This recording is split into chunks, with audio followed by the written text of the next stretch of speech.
Supreme court India का, ठीक है।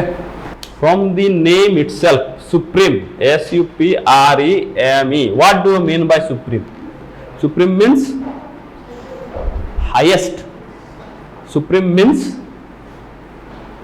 सुप्रीम का, ठीक है, सुप्रीम का जो बेस्ट पॉसिबल नियरेस्ट मीनिंग इस रिलेवेंट में हो सकता है वो है apex, APEX, apex. So why I have told this, because देखो কোনো সময় কোয়েশ্চেন আসে যে which is the apex court in India, high court, ठीक है, सुप्रीम कोर्ट, ठीक है, any other subordinate courts, all of them, none of them, ऐसा करके आ सकता है।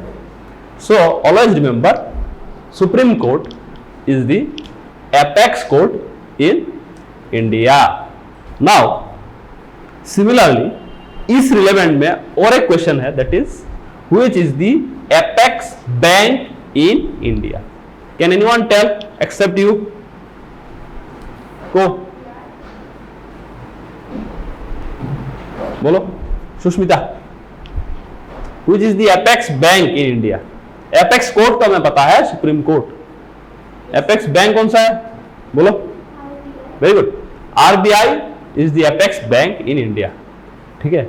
सो RBI का, क्योंकि हम RBI गया है, so see there are 4 functions of RBI, you remember this. RBI का 4 फंक्शन क्या क्या है? Control, operate, regulate and directs. RBI का क्या क्या फंक्शन है? Control, operates, regulates and directs the entire banking system and monetary policy of India, ठीक है। इसको भी लिख लो, ये इन कॉन्टेक्स्ट में आ गया इसलिए बोल दिया। RBI का 4 फंक्शन है, controls, operates, regulates and directs. किसको करता है? The entire banking system and the monetary structure of India. किसी को प्रॉब्लम है लिखते हुए? ठीक है। So come back to our again Supreme Court. देखो तो सुप्रीम कोर्ट क्या हो गया? हमारा एपेक्स कोर्ट हो गया, हाईएस्ट कोर्ट हो गया, ठीक है ना। अगर किसी को for example for any reason you have applied in any subordinate courts और High Court, you are not satisfied with the verdict, then you may apply to the Supreme Court, ठीक है। And if the verdict of the Supreme Court is against the verdict of the state court, then Supreme Court's verdict will prevail। समझ में आ गया? ऐसा हो सकता है कि सपोज तुमने किसी का या फिर किसी इंस्टीट्यूशन के अगेंस्ट तुमने एक लिटिगेशन में गया जिसमें तुम्हारा जो स्टेट का जो हाई कोर्ट है, ठीक है, रिमेंबर एक स्टेट के लिए 2-3 स्टेट के लिए भी एक हाई कोर्ट हो सकता है, ठीक है। 2-3 स्टेट के लिए भी एक हाई कोर्ट हो सकता है, ठीक है।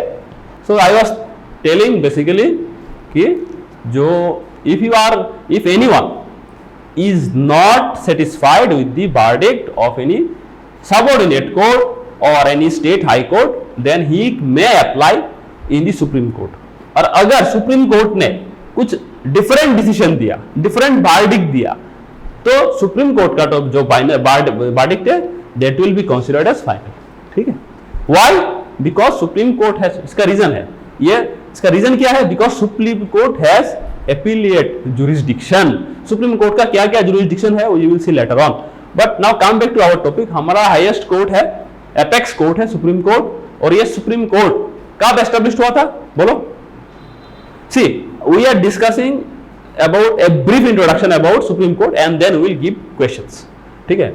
So now we are discussing, so ये कब एस्टेब्लिश हुआ था supreme court? Can anyone tell? हाँ 19? हाँ डेट सर बोलो 20th कि 28th? ठीक है, द आंसर इज 28 जनवरी 1950 को सुप्रीम कोर्ट हमारा एस्टेब्लिश हुआ था, ठीक है। तो देखो ऑलवेज रिमेंबर तुम्हारा टीपीएससी में जब कोई भी क्वेश्चन का मतलब ईआर आएगा ना, डेट आएगा, ठीक है, तो तुम्हें 4 ऑप्शन मिलेगा, ठीक है। ऑप्शन कैसा कैसे रहेगा अच्छी तरह से देखो। करेक्ट ऑप्शन ये है, तुमको बाकी कैसा ऑप्शन देगा, एक है 20 जनवरी, दूसरा है 28 जुलाई 1950, ये है ऑप्शन 1। ऑप्शन 2, ऑप्शन 3 लिख देगा ऐसा कि 12 नवंबर 1949, और ये है ऑप्शन 4, ये हो गया 12 दिसंबर 1949। सो बेसिकली पहले ऐसा नहीं आता था, पहले 4 अलग अलग डेट रहता था। तो हम लोग अगर ईआर सीख लेते थे ना, then we can make the correct guess. और डेट भी अलग अलग आता था हमारे पास, तो हमने सिर्फ डेट याद रख लिया ना, 28 जनवरी 28 फरवरी ऐसा करके याद रख लेते थे, तो we could have answered it. But अभी प्रॉब्लम यह है कि देखो 28 एक है, 28 ईआर भी सेम है, डेट भी सेम है, सिर्फ मान तो अलग है माय डियर, समझ में आ गया। तो इसीलिए अभी थोड़ा दिन, every day our exam systems is becoming difficult, समझ में आ रहा।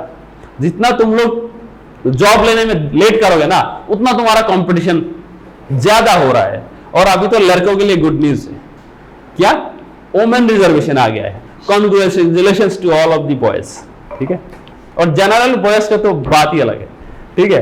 तो anyway, so now the thing is, so I was telling कि देखो अभी थोड़ा टफ हो चुका है। अभी तुमको डेट भी याद रखना पड़ेगा, मंथ भी याद रखना पड़ेगा, ईआर भी याद रखना है। तो पहले अगर किसी ने कोई सिर्फ ईआर स्टडी करते थे या फिर डेट और मंथ स्टडी करते थे ना, उससे अभी काम नहीं चलने वाला। सो बी वेरी प्रेसाइज, ठीक है, डोंट मेक मिस्टेक्स, ठीक है। अच्छा, तो when supreme court was established 28 January 1950। Now तुम्हारा नेक्स्ट टॉपिक ये है, देखो हम कब, when we became independent in 1947, supreme court कब आया, जनवरी 1950 को। तो ये 3 साल में जो भी क्राइम हुआ उसका क्या, बोलो। उससे पहले सुप्रीम कोर्ट नहीं था क्या, बोलो। मतलब 19, देखो ये अंग्रेज चला गया 1947 में, सुप्रीम कोर्ट आया 1950 में, तो 3 साल में जो भी क्राइम हुआ उसका क्या, उसका कोई हिसाब नहीं है क्या। The thing is actually supreme court of India was established 1950, but उससे पहले भी हमारा एपेक्स कोर्ट था, ठीक है। बेसिकली हमारा जो सुप्रीम कोर्ट जो एस्टैब्लिश हुआ है 1950 में, पता है ये कब, उसका ओरिजिन कहां पे है, इसका ओरिजिन है रेगुलेटिंग एक्ट 17। कब हुआ था रेगुलेटिंग एक्ट, बोलो। 1773 या 93 या 53, बोलो।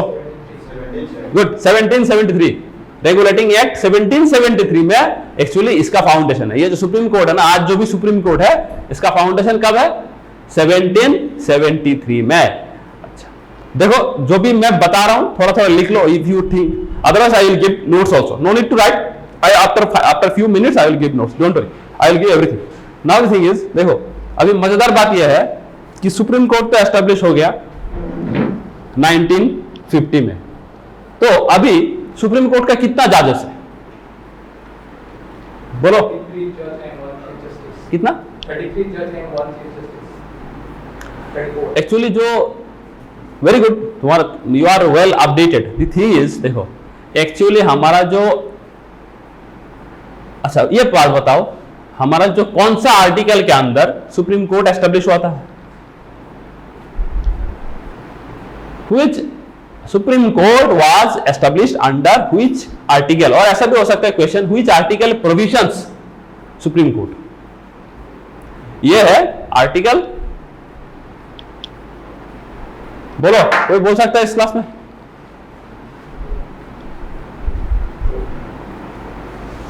ये बहुत कंफ्यूजिंग है। एक्चुअली कंफ्यूजन क्यों है पता है, आई will give you a tip. एक गाना सुना है ना,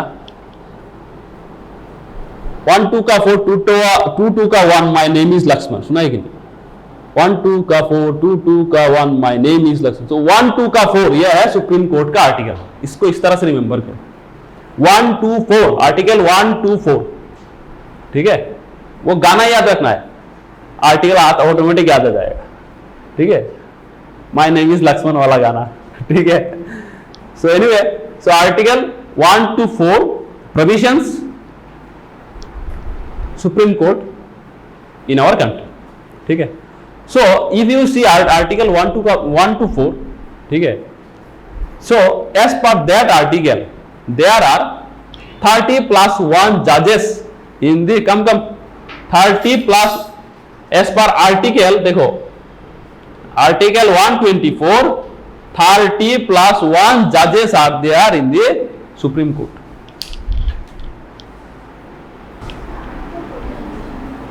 यहाँ पे no other space, only designated space.